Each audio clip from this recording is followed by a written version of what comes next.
Oh, hey. Long time no see. It's been a while. I kind of forget how to do this. I don't really know. Hello? Anybody in there? Oh, what's up? Hey, how are you? Welcome back to the channel. It's been a while, a long while. A lot has happened, and there's a lot that we need to go over. So, let's send you guys to the intro. I'll see you in a second.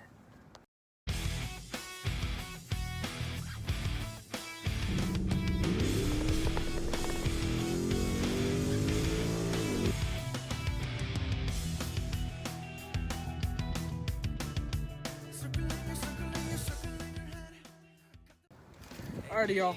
What is up? Welcome back to the channel. Hope you guys are doing awesome. Hope you're getting ready for the holidays. Hope you're spending a lot of time with your family. That's really what I want out of all this. We are back out in the yard. I'm actually getting ready to go to work. Thought I'd make a quick video for you guys explaining what has happened in the last couple months, because it has been crazy here at Spare Parts Performance. But we're going to get into this right now. We have a few things we're going to go over. My truck, the Camaro, a new vehicle that has showed up, what is happening with all these vehicles. Let's get into it, boys. Number one, my truck. This is the most important reason here right now, and this is the soonest project that we're gonna have on this channel. My truck, as you guys know, has been my daily driver for about 2 months now. I've had multiple issues out of it. Not bad issues, just some little stupid things, but this thing is my baby. I love this truck with everything inside of me. This thing is awesome. But we have had issues with it. So, I don't know, about a month ago, when I was driving it, when the trans actually warmed up and go to shift in third and actually kind of slide in and out of gear, wasn't a big deal to me at the time. I figured, hey, the trans is old. Probably gonna do that. Probably needs some fluid in it. Checked the fluid. Didn't have any fluid in it. So me and my brother put some fluid in it. Turns out put way too much in it. So now the trans overflowed with fuel fluid. My dad checks it, and turns out it was actually leaking out of the dipstick. So one night I was up at Martin's, the place that I work at, if you guys did not know that. And me and my buddies are in the parking lot. I'm like, hey, let me check trans fluid, it's been leaking out, and probably should make sure it's not leaking every bit of it out. So we do that. We pull the dipstick out of it, or at least attempt to, and it turns out we break the dipstick off. Not ideal for that situation, but did check trans fluid, and it was good. So we put the dipstick back in it, and we made it back to the house here. And turns out, here we are 2 weeks later, I'm still driving the truck. It's still doing the same issues until my dad finally rides with me. We had to take a snowblower back up to somebody we were working on it for.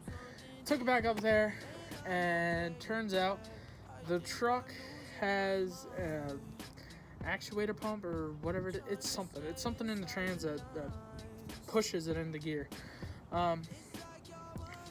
We have looked over multiple things on this thing. It actually stutters before it goes into gear, and then does that whole sliding in and out of gear thing.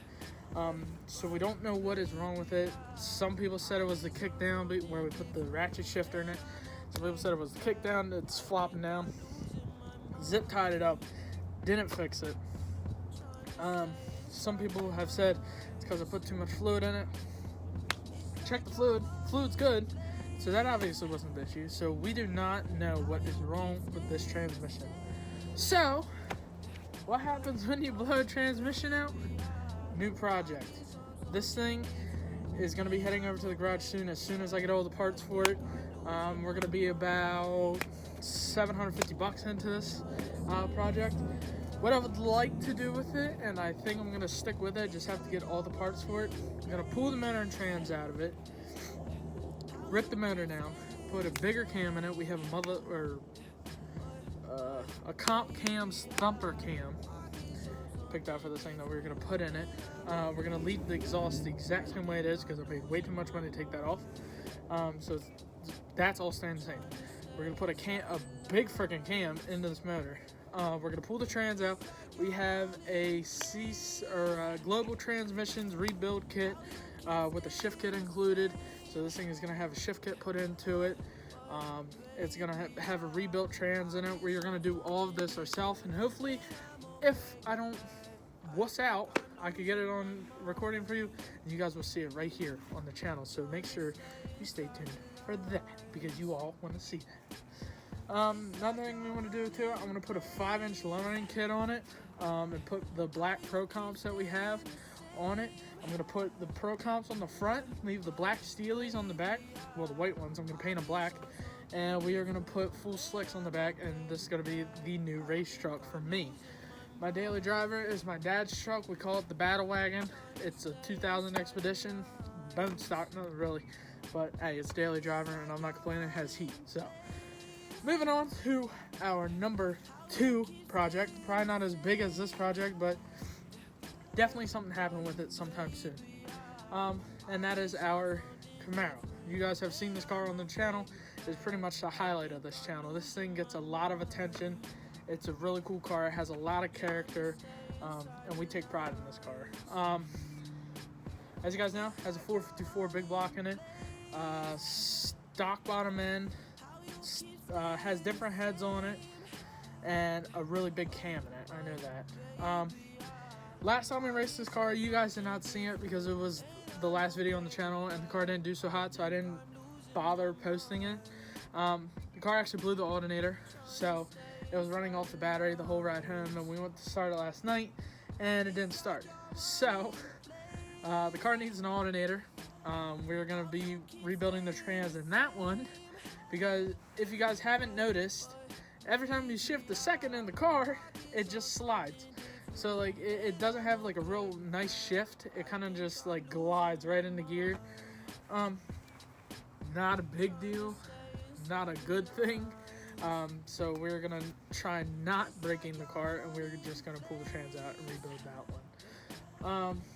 The car actually has a rust patch on the frame that really needs to be fixed. So on the back of the car, where the frame comes up to meet the trunk pan, I believe. I could be wrong. Where it comes to meet the trunk pan, right where it curves is where it's gone. So the car is basically riding on a rusted frame. So we're gonna get that fixed this month. Right now the car is on its winter wheels, has a set of the stock tires that were on the car on some Corvette rallies right now. All of our cars are in winter mode. Another thing, we have a new car added to the group. Don't know how long it's going to last. Kind of just bought it to flip it, but I think a lot of you guys are going to like it, so I don't know. It's up to you guys what we do with it. We call this car Hector. Hector, the 88, 87, 89, somewhere in there. IROC Z28 convertible. My grandfather picked this thing up. It is all black. He picked it up about 3 weeks ago, and then we put... No, the guy said the tube port injection system was all wonky, and luckily we had another one. And we took that thing apart, and it turns out there was nothing wrong with it. So we did a little bit more poking around. Turns out it was the distributor. So my dad pulled the distributor out of the car, took it over. They looked at it, and he actually showed me the little ring on top of the cap is gone. It's pretty much just dust.